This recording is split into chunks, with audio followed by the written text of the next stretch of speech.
Welcome to Dose of Drawings. In this video, I will show you how to draw Pidgeotto.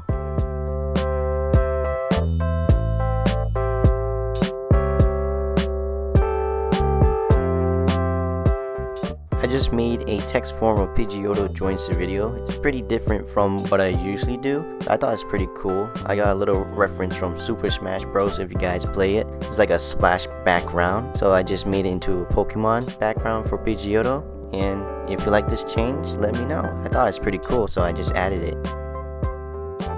Alright, let's get started drawing Pidgeotto. What I'm doing right now is drawing the eye of Pidgeotto. It kind of looks like a sideways D going facing down, and inside the eye I'm just going to draw the pupil.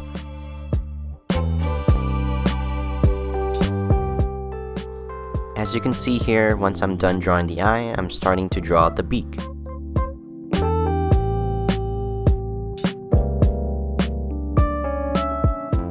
I honestly don't know how to explain how I drew the Pidgeotto. I just look at a reference photo and try my best to draw it, if that makes sense.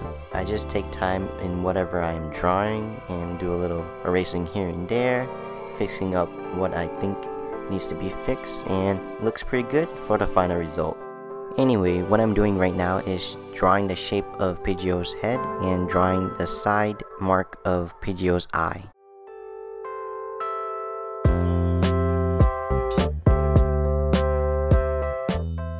Moving over here, I'm starting to draw Pidgeotto's hair, just the first strand. I just drew a small line going up and curving the hair, as you can see in the reference at the corner and what I'm drawing right now.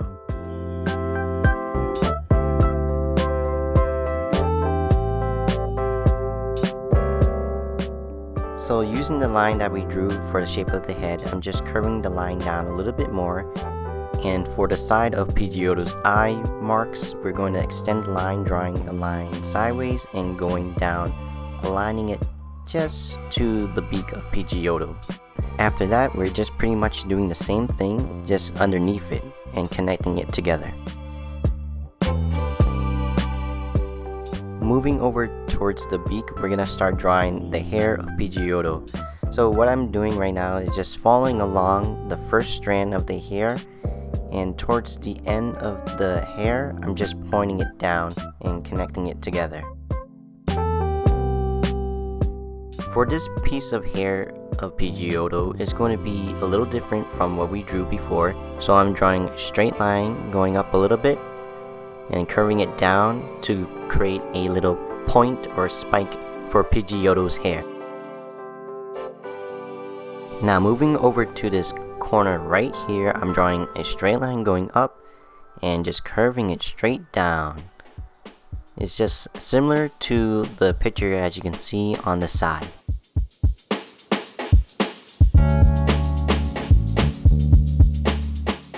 Once you're done drawing that, we're gonna draw the last hair of Pidgeotto. So I'm moving on the side of the beak and curving the line outwards and making a line going up and slightly curving it towards the hair of Pidgeotto.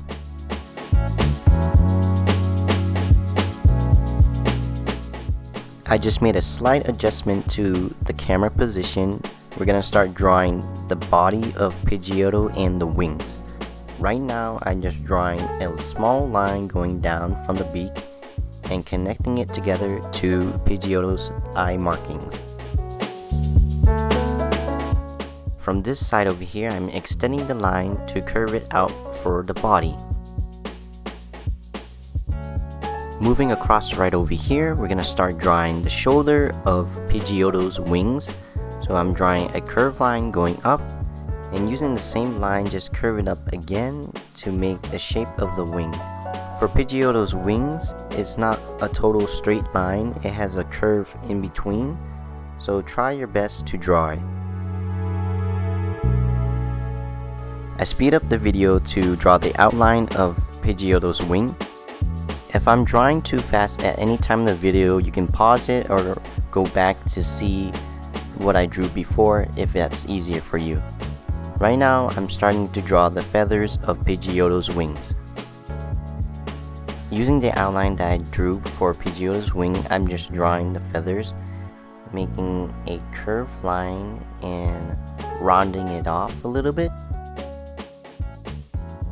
Drawing the wing of Pidgeotto is kind of tricky. I'm going to try my best to explain how to draw it. When I'm drawing the feathers of Pidgeotto, I think of the letter C for each strand. That's what I'm thinking right now when I'm drawing. So I'm zooming the camera gradually closer so it's easier to see.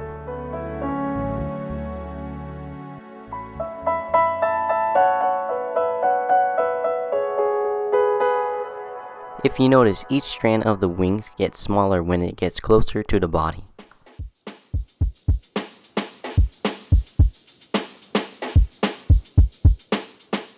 So when you're done drawing the wing of Pidgeotto, there should be about 10 strands of the feathers. So starting from the top, there's like 1, 2, 3, 4, 5, 6, 7, 8, 9, 10 feather strands. And what I'm doing right now is drawing the outline of Pidgeotto's wing, as you can see in the corner of the video.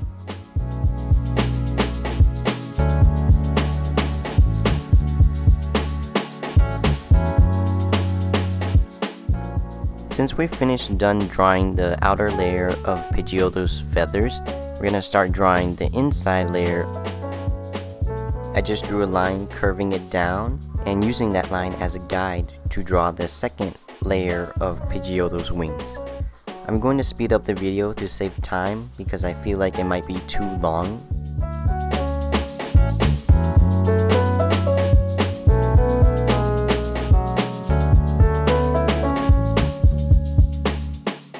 Once you're done drawing the first wing, I'm starting to draw the second wing. That's why I moved Pidgeotto to the other side, that way it's going to be easier to see. So starting from the head, I'm drawing a curved line going up, and at the top of the wing, I'm curving it down into the body of Pidgeotto.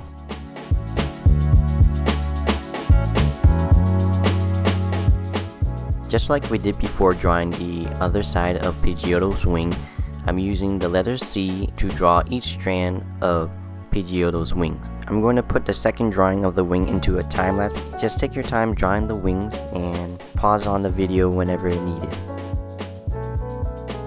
Alright, once you're done drawing the second wing of Pidgeotto, it's time to move on to the body.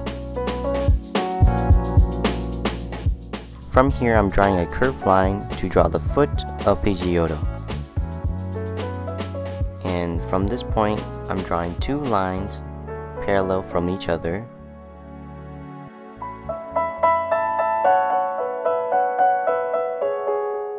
From here, I'm drawing a diagonal line. Drawing the feet of Pidgeotto is tricky as well.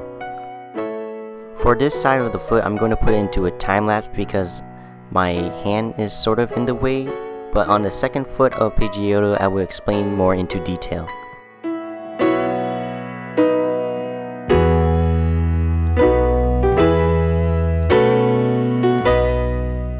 Okay, I will try to explain as best as I can. To draw the feet of Pidgeotto, what I'm doing right now is drawing a triangle.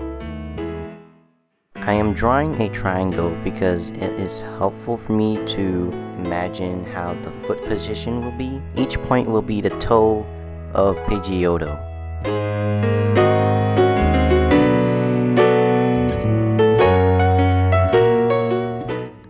So right now on the left side, I'm drawing a little small circle, as you can see from here. And in that circle, I'm curving it out. It looks like a crescent moon, and drawing the point or the claw of Pidgeotto. And on this side, I'm doing the same thing, drawing a curved line just like this, and another inside curved line to create the claw of Pidgeotto. And in between those two of the toes, I'm drawing a letter V.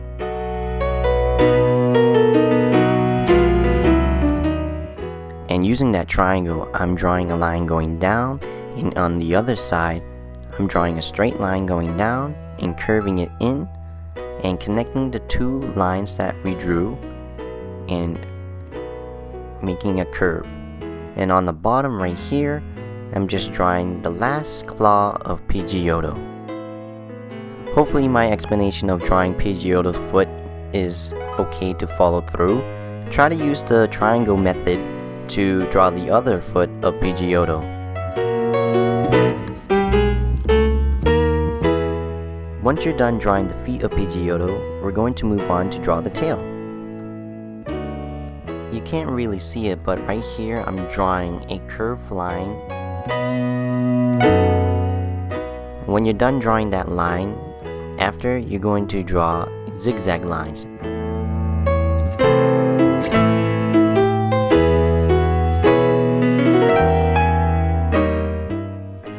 From this corner over here, I'm drawing a straight line, and on the other side, I'm drawing a curved line and connecting it together for the shape of Pidgeotto's tail.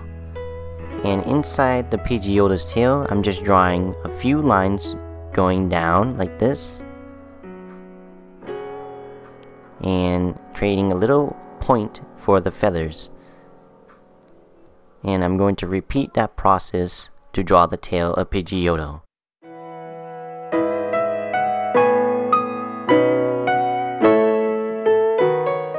I'm going to put a little time lapse to draw the whole tail of Pidgeotto.